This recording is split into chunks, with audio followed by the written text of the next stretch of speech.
Hey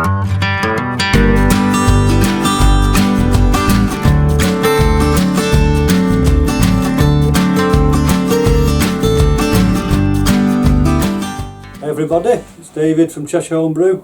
Another upload coming.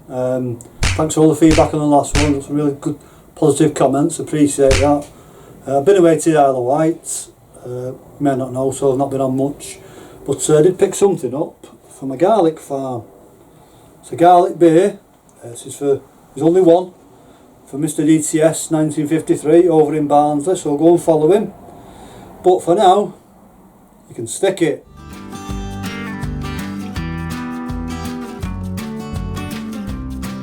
Right, so my last upload I mentioned the problems with the G40, minor issues. So I came back, I brewed at the weekend. Luckily enough I managed to get the brew in the fermenter. I managed to clean up, did the research on the clean cycle. I come to unplug it and I noticed the plug had actually melted. Now it's not a single issue this, because my mate over in Barnsley, he's had the same issue.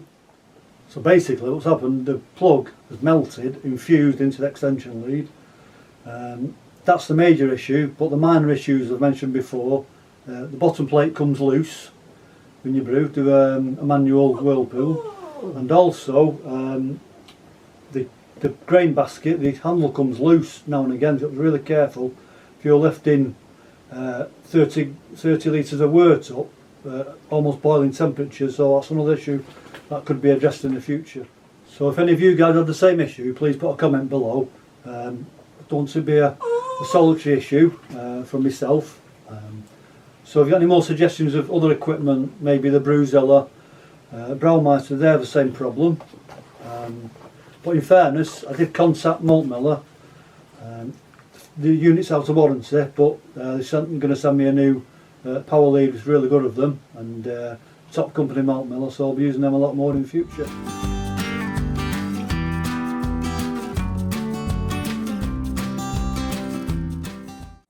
So I want to talk about ingredients now. You know, the pale malt, the main big bags, but first you'll notice this bottle's been opened. It's my Belgian triple, 8.9%, and the cameraman's been mithering to have a go, so I'll pass them over and then I'll talk about the ingredients. So when I first started, the pale malt was about £23 for a 25 kilogram bag. I've noticed it's more and more costly, especially with the price of postage because of the weight of it, 25 kilograms. So you're talking like £45–50 now for a 25 kilogram bag. But a shameless plug for my mate over in Barnsley again, DTS. We've teamed up and we found a place over there in Yorkshire, but you have to have a minimum of 10 bags. So you can team up with some guys, you've got a really good price, and you're probably getting your grains about £20 if you can get the transport and club up with some people. You don't need to buy 10 bags yourself, you can 3 or 4 of them, split it, and last you quite a few months. So tip from me that. The main ingredients for your brews are going to be a pale malt, probably 2-row if you're American, or 4-row, lager malt or pilsner malt. They're the main ones. But obviously I've found quite a few companies online who do really good deals on hops and yeast. Cross My Loof, they're one of the ones. They give really good prices, great delivery, and really good value, so I use them quite a bit for the hops. And also I've got a local homebrew company shop in Manchester where I get the small bags of chocolate malt, crystal, that kind of thing, and it's that nice. Wake up on a Saturday morning, think I'm missing some ingredients, I'll drive over. It's 10 miles, but I'll just drive over a Saturday morning and pick up little bits what I want, and I'll get the main ingredients online, and Cross My Loof, they're the ones to go to, I think.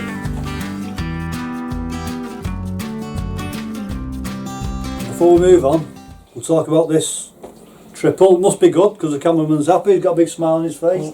This is the James Morton book, How to Brew, or Ingredients of Brewing.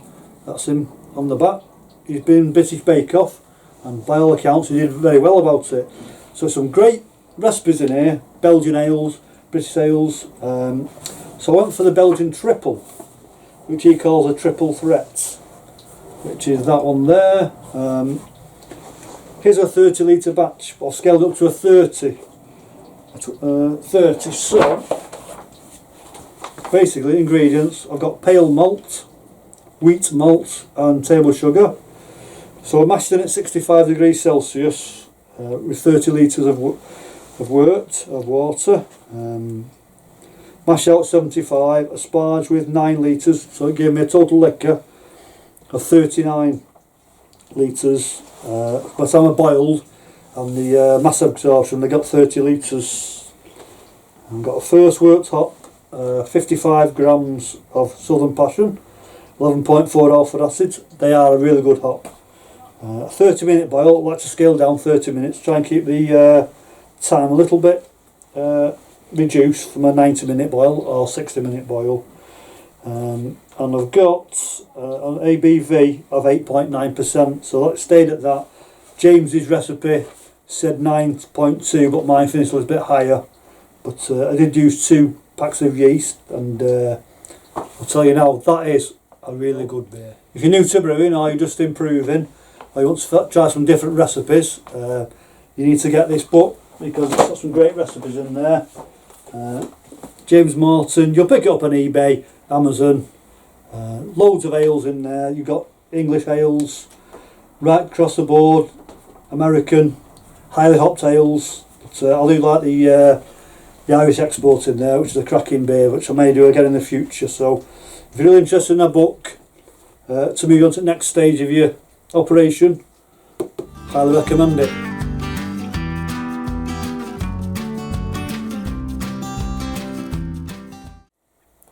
After the last upload, I asked for questions on homebrewing. Got quite a good response on email, different people, different names. So what I'll do, for now, I'll answer them tonight on first name terms only. But if you want to be involved in the Cheshire Homebrew channel in future, let me know your full email address if you want to use it. Just your first name or your email address, just let me know and I'll answer the questions for you. After the last upload, I asked some questions, so now I'm going to answer some for you. Get my laptop out, log into my emails. There's quite a few, I can't do as many as I got tonight, so just bear with me 1 second. Okay, right, number 1. Bob from Lincolnshire. How long have you been brewing for? I think I started 2012 doing the kits and then went onto all grain after quite a few months, so 13 years, something like that. Number 2. How much per pint? This is one of the main questions you get as a home brewer. How much per pint? Well, it depends. How long's a piece of string? If you want a hoppy IPA or a NEPA, you can talk about, I don't know, maybe £1 a pint. A basic bitter, you can probably do it about 25-30p a pint, depending on the hoppage, that kind of thing. So it just depends, you know. The more ingredients, the more expensive ingredients, you're going to a lot more, but you can get 25-30p a pint easily. So that's probably the ballpark where you start from, and then you go up in price with quality ingredients. Right. That was from Roland. Right, number 3. Oh, I can't have that as number 3. Can I make your t-shirts? Longer this one? No, longer that. I quite like that one myself. So the answer to that one is we can't answer that one. Right, number 3. There we go. How long do you like to mash for? Because this guy says some recipes he reads are 90 minutes, so they're the old style recipes without the recirculation of the wort. So I'd say a minimum of 30 minutes, but I like to do an hour, 45 minutes maybe with a mash out of 10 minutes. So I'd say between 45 minutes and an hour, ideal for mash time. But we'll give his part 2 to the questions, because he asked me 2 questions in the same one, so we'll give him this one as well. This is from Cyril. So he said, also boil time and the mash time and the boil afterwards. So the boil, the old recipes, as I said, they're normally 90 minutes, but people scale them down to 60 minutes, but I don't be spending 60 minutes doing a boil, so I'll do a 30-minute boil and then I'll do no chill. So that'll be that one. Right, so number 5 I'll have. What's your favourite style of beer? I think it was beer, yeah. It's different for different seasons. I do like to get a lager in, brew it in winter for the summer, a nice crisp lager, nothing too strong, maybe 5% tops. Or for the winter I'll do a stout or maybe a porter, something like that. And then for special occasions like Christmas, like I did before, the Belgian triple, 8.9%, but you don't want too many of those over the course of a year. So that's today's question, but any more questions you want, put them in the email address or in the comment section and I'll answer them. So for now we'll leave it at that, and so I think it's a wrap tonight. What we'll do, any more questions you've got, let me know where you want this channel to go. Any ideas you guys have got, any ideas, new equipment I should be looking at, that kind of thing, because hopefully get some more feedback on here, get some more people. So don't forget to like, comment, subscribe, and just come on, let's push this great hobby together, and we can keep making great style beer. Cheers.